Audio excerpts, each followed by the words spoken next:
Deep in the jungle of central Vietnam, there's a wonder of the world. Wow, that is amazing. A lost universe that hides a unique ecosystem. It doesn't happen anywhere else on this planet. I think that's just about the holy grail for a biologist.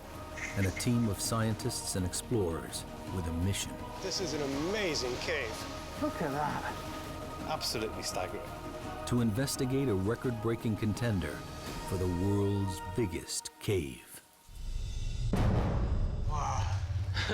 Vietnam's Mountain River Cave, or Son Doong, is uncharted territory. And next to no one has forged the depths of this monstrous cave. The team of pioneers is here to prove that this cave is the largest in the world. This is an absolutely amazing cave. It's huge. That we're just in the entrance now. It's going to get so much bigger. That's amazing. Absolutely wonderful. This is definitely a once-in-a-lifetime opportunity. I'm so excited about being here. Practically the first person to set foot into the cave. It's a wonderful opportunity. In 2009, caver Jonathan Sims was one of the first humans ever to enter here. But deep into the long cave passage, he was stopped short by a forbidding rock face. Now he's back with caving expert and expedition leader Howard Limbert. He brings more advanced climbing equipment and a commitment to reach the top of the wall.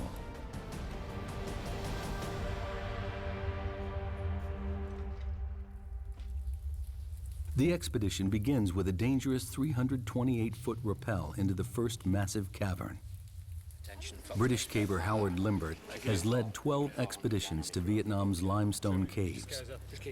This year's expedition into Mountain River Cave is especially dangerous because it's so remote. Well, Anybody can fall, twist their ankle, break their ankle, that could happen. And if that happens, you know, then we've got a rescue on our hands. Rope free, Annette.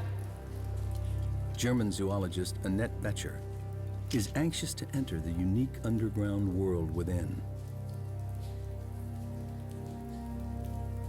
Scientific opportunity and a caving opportunity as well at the same time. It's fabulous.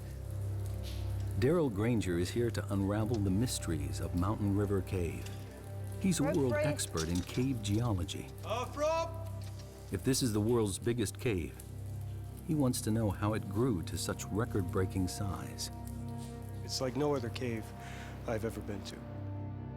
Southeast Asia is famous for its limestone geology, dating back 450 million years.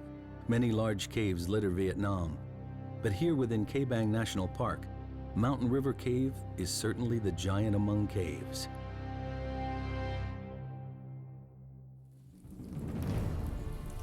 In the 2009 expedition, Limbert and his team were only able to fully explore the first section of the cave. But they found areas they estimated to be about 500 feet wide and about 650 feet high. That's over 3 times the height of Niagara Falls. Deer Cave in Sarawak, Malaysia, currently holds the title World's Biggest Cave. From what they saw last time, Limbert's team is convinced this cave may be bigger. Let's try and get the map of the cave in some sort of order. Yeah. To claim the world record, they need hard evidence. All this is unmeasured. That's why we've got to survey it. To find, you know, just how big it is, whether it is the biggest cave in the world, we've got to do a serious survey. This passage here, for surveying, it was really, really hard work. Jonathan Sims is one of the 4 cavers who drew up this rough original survey of Mountain River Cave. And what we really need to do next is get over this wall. He knows the wall that defeated him back in 2009 is their biggest challenge.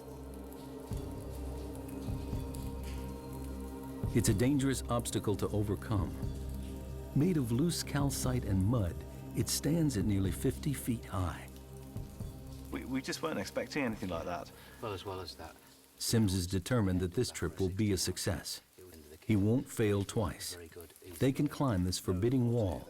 He's convinced that the enormous cave continues on. And as a backup, there's this static sump which didn't look particularly potable. They estimate the wall is about 3 miles into the cave.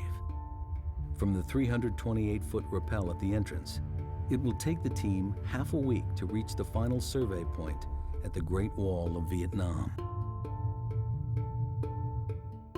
After the initial drop, there's an 1,150-foot scramble leading to the first of 2 river crossings.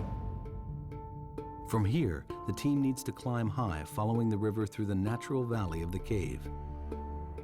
Then there's a descent down to a level sandy area and to the first of 2 dolines, collapsed holes in the cave's surface. The dolines and cave beyond are where Becher hopes to find new life forms, and Granger, the secret of how the cave was formed. Then, through a narrow section, across the larger doline, and into the second camp.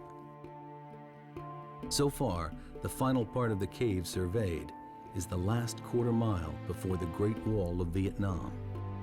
And then, it's into the unknown.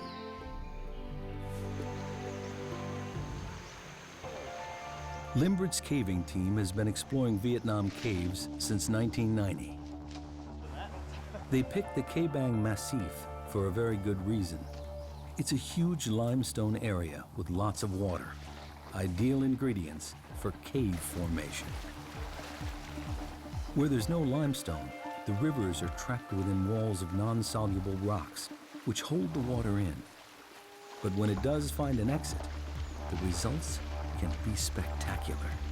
The volume and power of the water help create these gigantic caves. Add a monsoon climate with heavy downpours feeding the many rivers here, and the chances of water carving out a colossal cave are even greater. So far, they've discovered 62 miles of caves, but none as epic as this. They suspect additional factors must be at work here. The team needs to navigate difficult, broken terrain to reach their first camp. They're nearly a third of a mile into the cave, with 65 feet to go before reaching a powerful river. This river runs like a main artery through the first part of the cave. At its lowest, 353 cubic feet of water pour by this point every second. It carved this enormous cave, and the team will have to navigate it twice. Limbert leads the way. Oh, some evidence of a bit of water comes through here at times. Bit slippy on these. Yeah. Oh, I can see the river. Whoa! Look at this. This is our river crossing. Oh, then we're underwater. Yeah. Determined to move forward, they must cross the deep, threatening underground river. It's the last bit that looks a bit quick. So if I go up there and belay you, and then you can walk across there, and probably it looks like you've got to climb up in that crack there. A couple of bolts this side, a couple of bolts the other.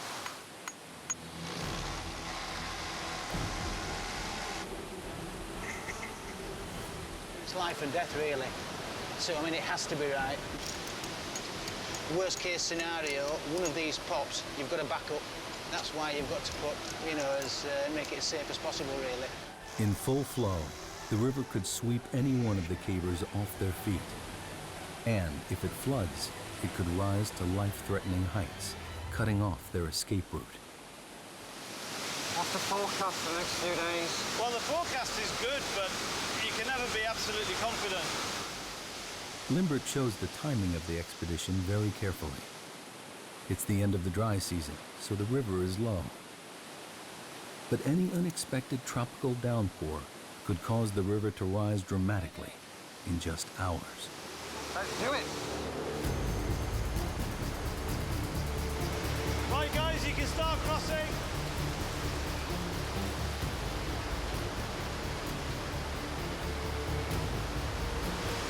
Next one.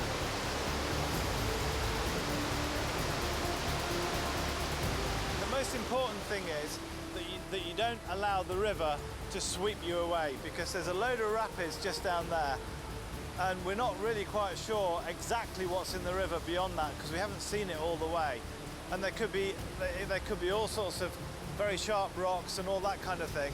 And the last thing you want is to get swept down the river, because it could be serious injury or even life-threatening.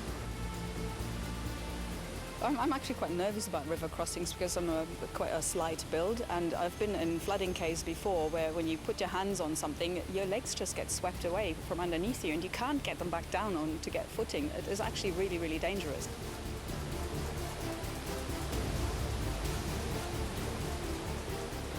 I'll put a fasten block here. Hold on.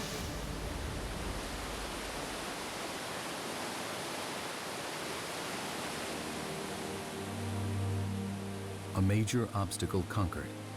Daryl Granger can now start to really look around. You can see big formations, big stalagmites over there. Check that one out. This is an amazing cave. We came down those big slopes, we've come through the rocks, and we finally made it down to river level. So now we can set up camp here. We can start thinking about what we want to do next in this cave. The Titanic cave is theirs to explore. What is it that makes a cave so big? There's a lot of stories that we can learn from this cave. To claim the world record, Mountain River Cave needs to be consistently higher, wider, and longer than the current title holder, Deer Cave in Sarawak, Malaysia. When you're talking about largest caves in the world, there's no doubt there's some very, very long caves. And if you went on pure volume, many, many caves are bigger than this cave on pure volume. It's pure dimensions of a whole single passage like this that continues for 5 kilometers is pretty unique in the world. Mountain River Cave runs in an unusually straight line from north to south without any deviation. So let's get underway. Let's get started, okay? Okay. Granger believes the water in the oldest section of the cave could offer an explanation as to why this cave is so enormous. Highly erosive, extremely acidic water rushing over pure limestone may be the answer. To confirm his theory, Granger needs to draw a sample. Okay, so right now I'm taking a pH measurement. I have a pH probe here. We have to leave it in the water for a little while to equilibrate. That'll tell us the pH of this water. pH levels range from 0 to 14. The lower the pH number, the stronger the acid. To be out of the ordinary, Granger is looking for a reading lower than 7, which is neutral. On the surface, tropical rainstorms flood the vegetation and seep down through the soil. Along the way, the water picks up carbon dioxide, which makes it acidic. High levels of acidity would make the water flowing into Mountain River Cave more effective at seeping its way through the rock. All right, so my pH should be finished now, and we have about pH 7.5. So that's pretty typical, maybe a little bit on the low side. The results of the test surprise Granger. The water here is not overly acidic. This can't be the explanation for the cave's epic size. There's something strange going on here, and finding the answer to this huge puzzle is his primary focus. Granger needs to dig deeper. The explanation could lie in the river's efficiency at eroding the limestone. To test this theory, he measures how much dissolved calcium carbonate there is in the water. This will tell him how much rock erodes daily. I'm going to add some acid in here until the liquid turns yellow. And then the way this kit works, I can just read off from the syringe how much calcite is in this water. One more drop. So now it's yellow. Okay, we only have about 62 milligrams per liter. This means that every 1,000 gallons of water that passes by here carries 8 ounces of dissolved rock, about the size of a baseball each second. It sounds like a staggering amount, but for a cave of this size, it amounts to nothing. Like the pH level, the calcium carbonate result is ordinary and unexceptional. It's exactly the result a geologist might expect to find in any limestone cave river. These results don't help Granger understand why this cave is such a monster. The answers must lie deeper within the cave. Howard Limbert's team is a third of a mile into Mountain River Cave. They have food for 6 days, enough to get to the Great Wall of Vietnam and back. The team sets up camp. Rehydrating and replacing lost calories has to be carefully managed. Geomorphologist Dr. Hugh Nguyen and biologist Dr. Tai Nguyen of Hanoi University also join Limbert on the expedition. Hopefully the other porters will take all the other bags to our underground camp. This is a great trip. It's an amazing group. And everybody has pulled more than their weight. Annette Betcher goes deeper and further into the cave, looking for life. And like Granger, she's getting frustrated in her search. She is here to find undiscovered species, but so far only sees a barren landscape. It's a bit of a shame. I had great expectations, but with the wet flooding, I had to rethink basically my approach. The team is exhausted and settles down for their first night inside the cave. The next morning, they continue over half a mile further.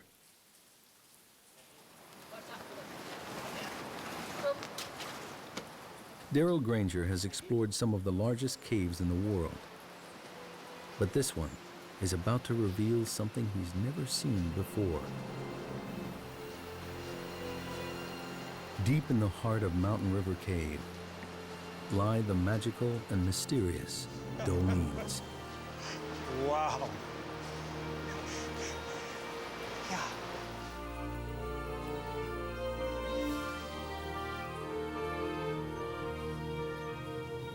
Here, the cave roof has collapsed inwards, allowing sunlight to flood in, connecting above and below ground with the vital ingredients of life, water and light. Man. This is the world's biggest cave. The rest of this stuff is just building up to it. That is amazing. That's 1.5 kilometers away. That is huge.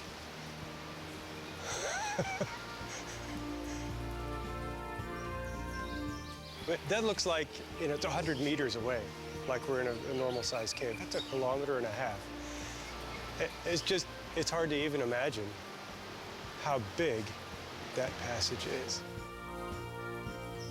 Here, a unique mini jungle has taken root, 1/4 mile below the surface of the earth.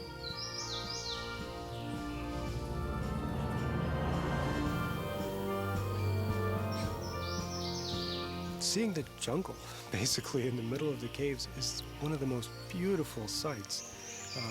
It's just absolutely incredible.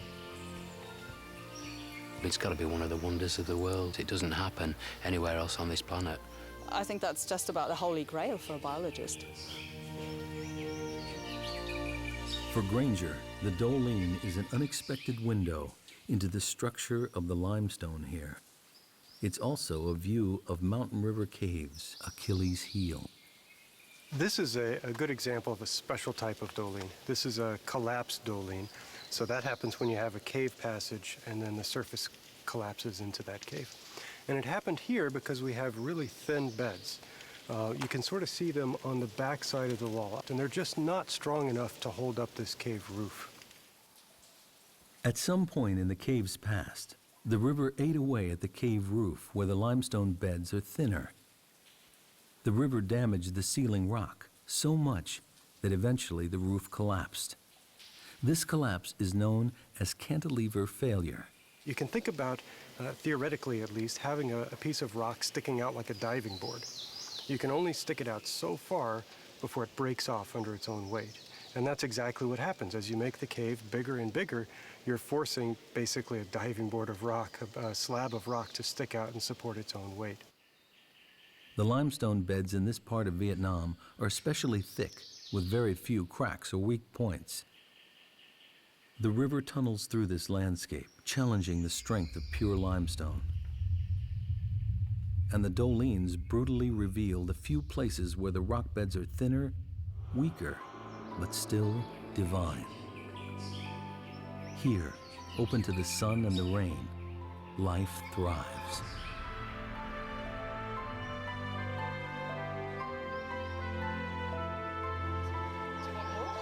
Dr. Tai Nguyen and Annette Betcher are the first to climb into the undergrowth.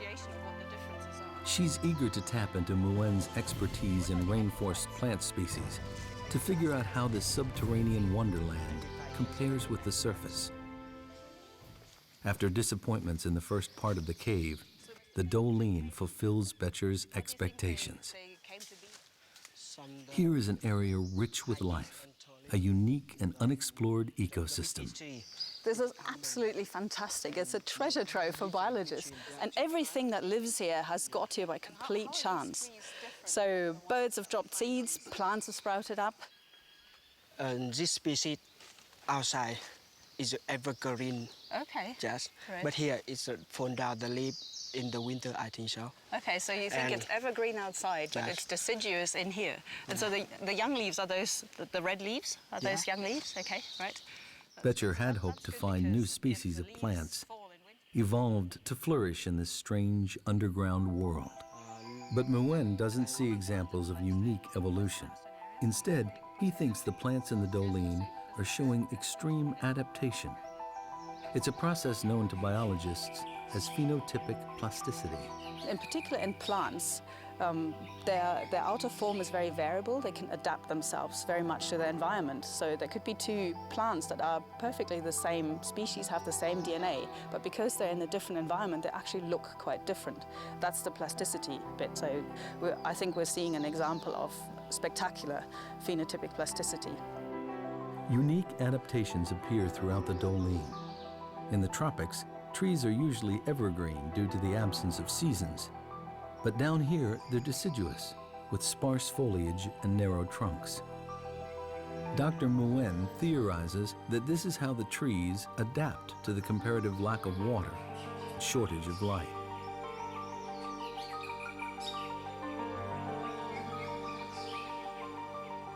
These steep Doline walls enclose this mini jungle and act as a natural barrier to the outside world, trapping pockets of life deep within the cave.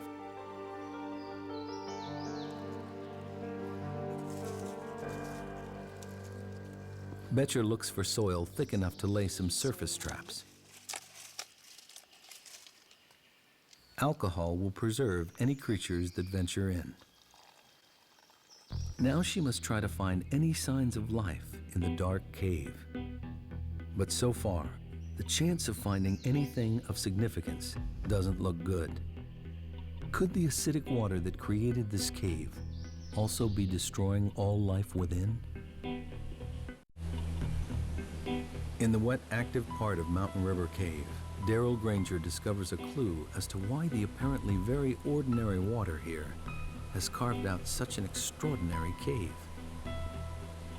He's got a hunch that the speed of the water at peak flood could be the key factor. Here, what we see are little scallops that are carved in the wall. They're dissolved in the wall by water as it passes by. He expects to find evidence that the water runs through here at a great speed. The faster the water goes by, the smaller the scallops. So if we see big, giant scallops, they can be, up to 1 meter across. That's very, very slow-moving water. Here, they're about the size, they're about 1 inch across, a couple of centimeters across. From the size of the scallops, Granger can also figure out what's known as the Reynolds number, a crucial measurement that tells him how turbulent the water is. Like the acidity test earlier, the findings here are very average and offer no clues as to why this cave grew so big. He calculates that the water here travels at only 3 miles per hour, a totally ordinary velocity for any river. Although Granger's drawn a blank on his quest, he might still be able to help Betcher on hers. He considers the chronology of the cave's life.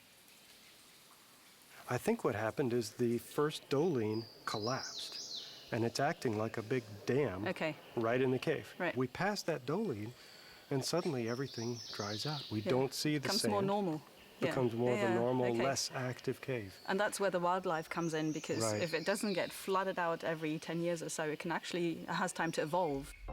For Granger, the formula for how Mountain River Cave grew so big remains a mystery. This area has the right ingredients for a big cave. Unusually large beds of pure limestone and heavy monsoon rains feeding a deep river. But the water's speed and turbulence doesn't reveal anything, and Granger is almost at a loss. Aye!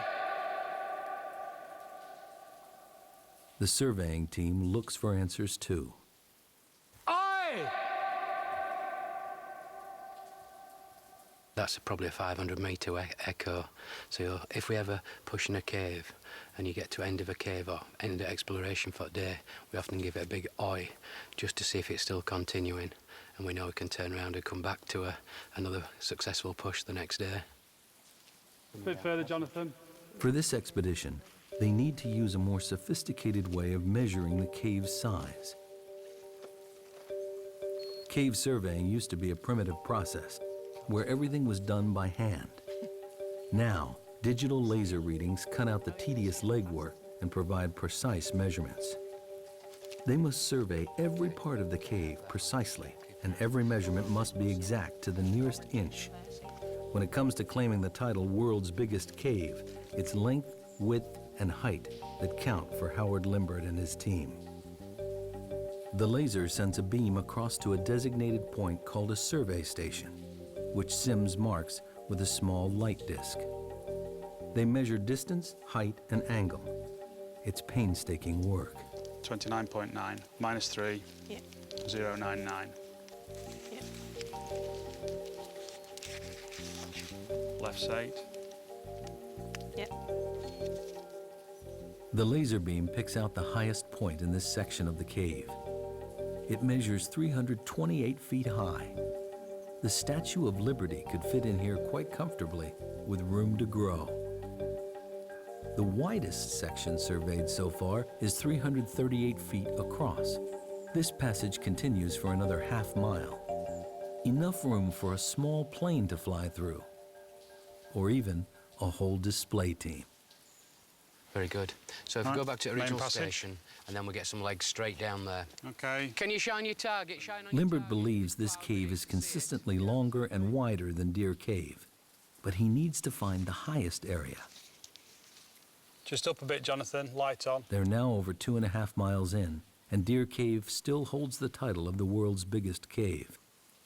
Hope lies beyond the wall, but they have just 3 days left to survey, and there's a problem mounting. While the dolines bring in light, they also allow weather from above to seep down into the cave. Jonathan, come a bit closer. Please, we've got a problem with the clouds now. It's extremely accurate if there's no cloud in the way, which there is in this case across the far side. So this is one thing that does make it difficult. One of the peculiar hazards of surveying in a cave this size. The poor visibility means the team must stop the survey. It's a paralyzing setback. They're running out of time to get to the end of the cave. Time is running out to survey Mountain River Cave. Howard Limbert makes a tough decision. He sends his 2 best climbers, Sweeney and Clark, ahead to set the rigging on the treacherous Great Wall of Vietnam, so the rest of the expedition can follow tomorrow.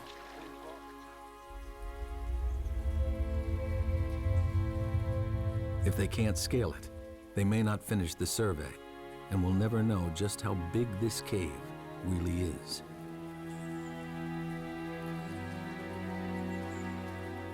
In 2009, the explorers estimated the forbidding wall to be nearly 50 feet tall. Now, Clark and Sweeney think it's much bigger, estimating 200 feet, nearly the height of a 20-story building. They have the gear for the challenge, but the wall is going to be a longer, more dangerous climb than they expected.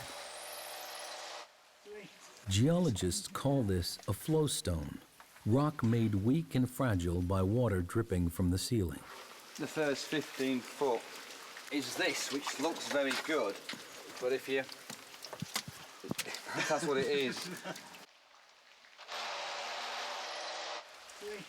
This wall could be the mission's downfall. That's just mud and gravel, is that? Ouch. It soon becomes clear this cave is not going to give up its secrets without a fight.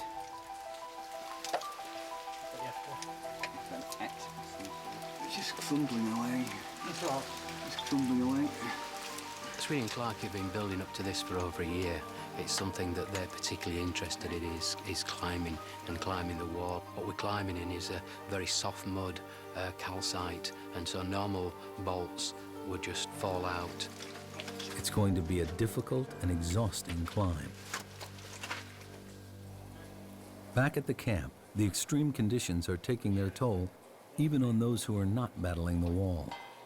What can be quite difficult is just living in can be quite squalid conditions. You've got to keep things clean. It's very dirty at times. You're getting sand and dirt in everything, be it your caving equipment, all this clothes. Feet are a big problem because you're continuously wet or sweating or going through rivers. We often get what we believe is a fungal infection of the feet.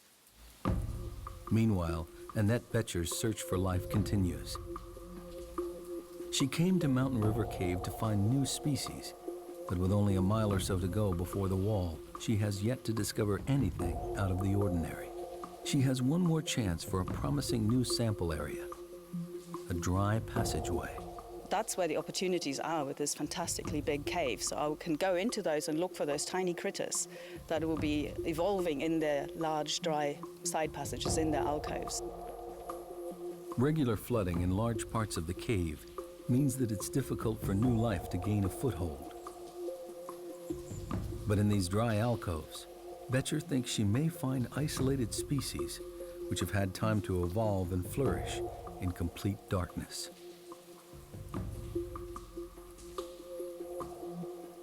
The smaller and more primitive the species, the better equipped it is to evolve quickly.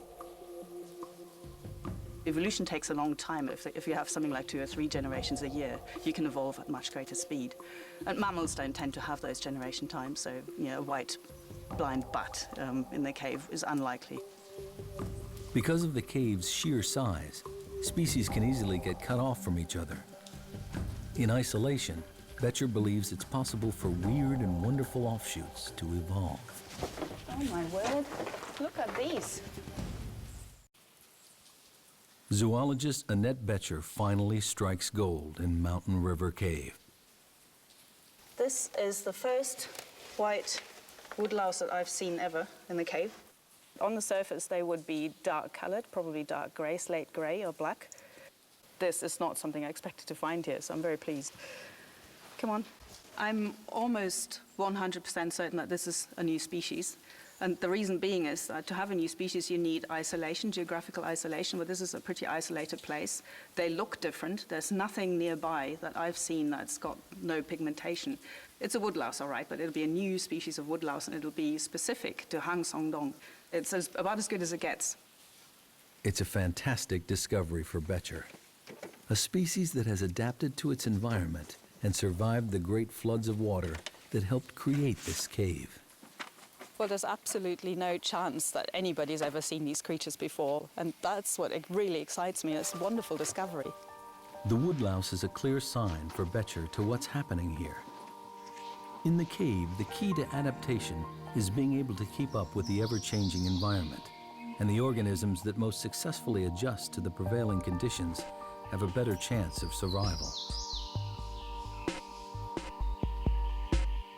When I set off, I had actually fairly low expectations. So finding the white woodlouse is much better than I expected. I'm very excited about it. The woodlouse's evolutionary path has enabled them to survive and prosper in an environment never seen anywhere else.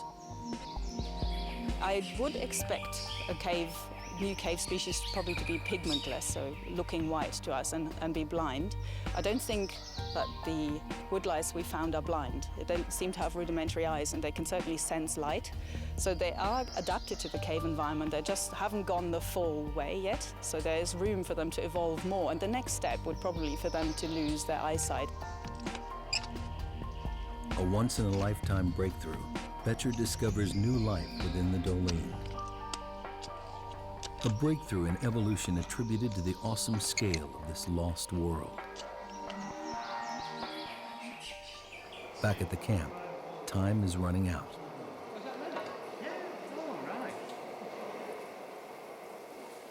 Climbers Sweeney and Clark continue in their battle to secure rigging on the wall and ready it for the rest of the team.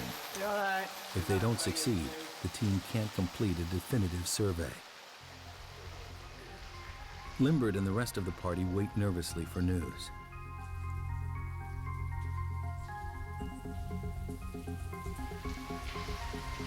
As time runs short, Daryl Granger is convinced he's near to cracking the geological puzzle of why this cave is so large.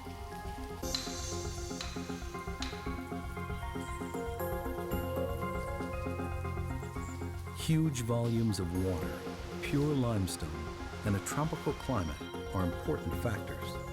But it's not enough to explain why this cave is so big.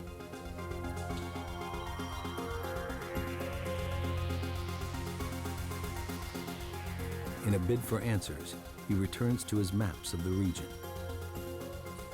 So this is a digital elevation model. It shows the area that we're in, right in here. This is the Kẻ Bàng National Park. Granger suspects the critical evidence lies in the cave's geography. He spots an old fault line on the map. It seems to mirror the underground route plotted by Mountain River Cave. This could be the answer he's looking for. You know, the real light bulb moment is when I saw the fault line, and then everything kind of clicked. What I noticed are these straight lines in here. They go due north and south, and remember the cave here goes north and south. And I realized we're right on that fault right there. That's exactly what formed this cave. There's that same fault right up there. Once, a river ran where Mountain River Cave exists today. There was a deep vertical crack in the Earth's crust, a fault. Eventually, the river water eroded the limestone and went deep underground. Once the water filled the fault and found the exit, the river started to erode the rock along the crack, and a gigantic cave was born. But there's another key factor. The fault was narrow. When the water began to carve this mega cave millions of years ago, the narrow shape of the fault fortified the cave. The reason the caves fall apart, the reason they break down, is often because they get too wide, and the limestone roof can't support that long a length.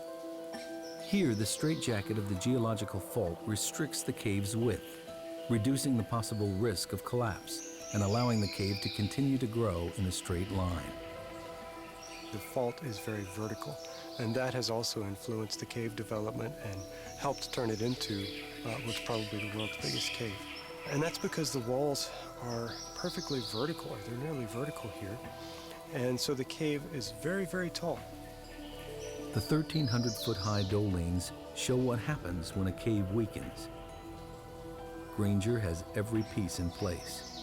Unusually thick, pure limestone, a huge catchment area feeding a large river, an underground fault line, the right shape to contain a stable cave passage, and finally, a river on the limestone surface that made a cave at the first opportunity. A perfect formula to build a gigantic cave.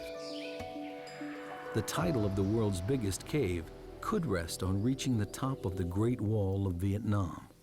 But first, they need to know if Sweeney and Clark have managed to climb it. 2.5 miles in, Limbert finally gets the news he's been waiting for. His team has reached the top of the wall. The height or pitch is even more than anyone anticipated. like 80 metres we've come up. I think we've used about 80 metres of rope. 80 metre pitch? 80 metres. 80 metres. Great news, yeah. That's his main objective of this trip, is to get up that wall, and we've done it. This morning I was very doubtful we were going to do it. I thought we were going to be too tough, but they managed to get up. They've done a brilliant job. 80 metres is a big climb in those conditions. The good news brings speculation as to what lies beyond the wall. I'm not going to be surprised if that's the end of the cave. I know Howard thinks it's going to turn left. My inclination is it's going to go straight there and terminate. But, you know, that's what we're going to find out.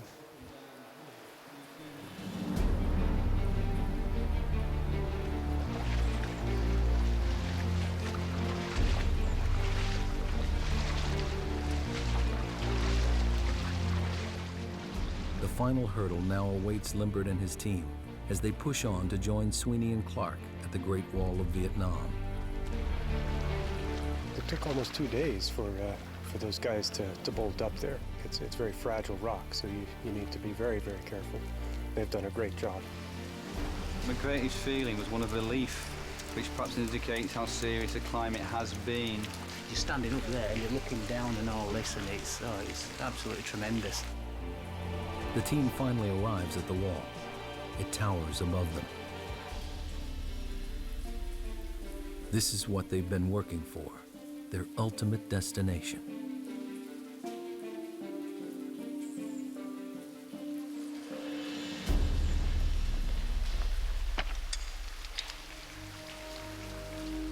Limbert and Jonathan Sims are looking for a section of the cave that beats the highest point in Deer Cave. They haven't found it yet. And if they can't get up the wall, they'll never know how tall the cave really is. It'll be very, very dangerous. So we'll have to be very, very cautious going up the wall. It's only for experienced cavers, really. Limbert makes a difficult decision. Only the surveying team will go up the wall. It's too dangerous for Granger and the film crew to follow. This is it. We're about to go up and push into the unknown, as they say.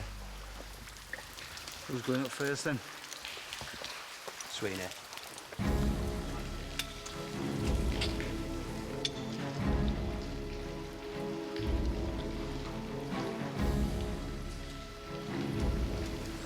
Ready to rock. You just have to hold a bit of tension for the first bit, like that. We're all on tenterhooks waiting to get over this wall to see what's next. Yeah. The film crew rigs one of the cavers' helmets with a camera to record the climb. Okay, say that. Yeah, left a bit, down centre up.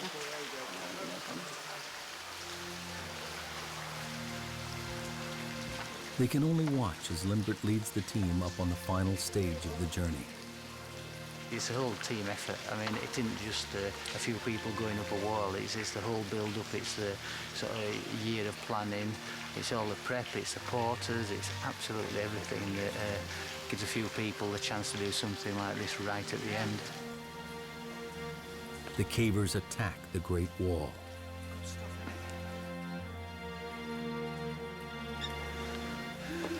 Absolutely fantastic.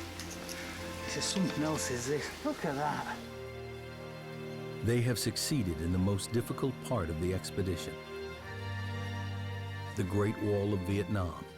This huge flowstone, nearly the height of a 25-story building, is conquered at last. But the elation is quickly followed by disappointment.